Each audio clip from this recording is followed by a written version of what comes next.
My family, I grew up in Ocean and Monmouth County. My parents still live in Monmouth County. My sister lives now in Pennsylvania. And I just didn't want to be that far away from them. So I would in no way recommend that anyone do it this way, because I'm just so, I think, just lucky and blessed that it worked out this way. I canceled all my job interviews in Connecticut. I withdrew my application for the Connecticut bar and put my application in to take the New Jersey bar, because Connecticut and New Jersey were the same day, so I couldn't do both. And I just decided I would figure out the whole job thing after I took the bar. After I graduated from law school and moved back to New Jersey, I moved back to Monmouth County and stayed with my parents while I studied for the bar. And then I called up Mr. Greenberger, like, how do I find a job in New Jersey? Like, how do I do this New Jersey law thing? And he told me if I thought I wanted to do litigation work, that I should look at prosecutors' offices. So taking that advice, I put my resume in to a bunch of prosecutors' offices just in the area.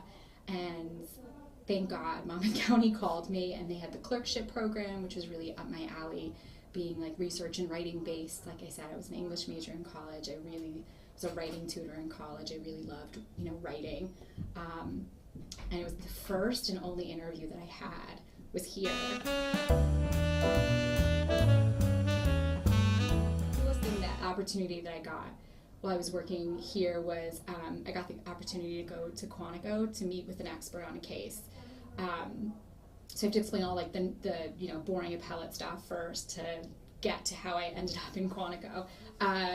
Our case that we worked on and go up to the Supreme Court, they got a great state favorable ruling. It's State versus Rockford is the name of the case, and it really stands for the proposition that we as a state or as law enforcement officers, they don't need to get judicial pre-approval to use various techniques or devices during search warrant execution.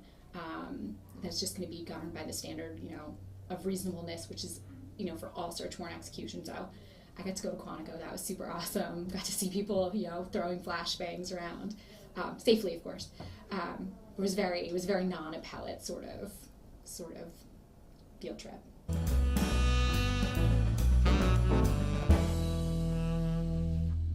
I do think it's a worthwhile profession. I think it's really rewarding, which is nice.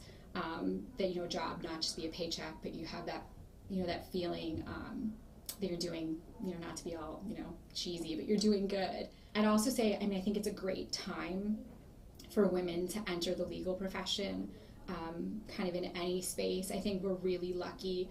I consider myself really lucky having entered the legal profession at a time where, we're kind of like the second wave, or third wave, maybe even at this point, that there are women that have kind of blazed those trails for us. There's 2 Supreme Court justices that are women currently. I think there was 3 when I started. I don't know that I've appeared in front of an appellate division panel that hasn't had a female judge on it. Our assignment judge here in Monmouth County is a woman. We have female judges on the criminal bench and in all of the other parts. We have a female first assistant prosecutor here in Monmouth County, and numerous assistant prosecutors that have been doing this for a really long time. And so I guess it's a good time there are mentors out there. And I think that's what it is that there are women doing what you want to do that are going to give you, role models to look up to, guidance to follow, and to really be mentors. And I think, finding those mentors is helpful. I really enjoy cooking. I really enjoy following a recipe and having something turn out well. I also really like eating, so that's helpful. If you can cook too.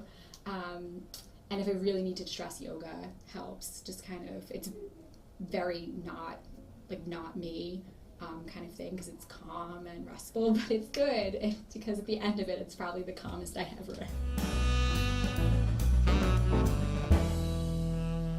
am. So the only television show that I regularly watch is Doctor Who, which is so nerdy, and I'm fine with it. It's a British sci-fi show. So there's definitely no law in that. Also, because cooking shows, I watch cooking shows, especially the ones on PBS. Those are the super cooking shows. Just even for weird things, Martha Stewart has cooking shows on PBS, and like my favorite thing ever, because she's the only chef that doesn't eat like what she cooks. She doesn't taste it, and it's hysterical because she's just like Martha Stewart, and obviously it tastes good. She doesn't need to taste it for the audience. It's like the best thing ever.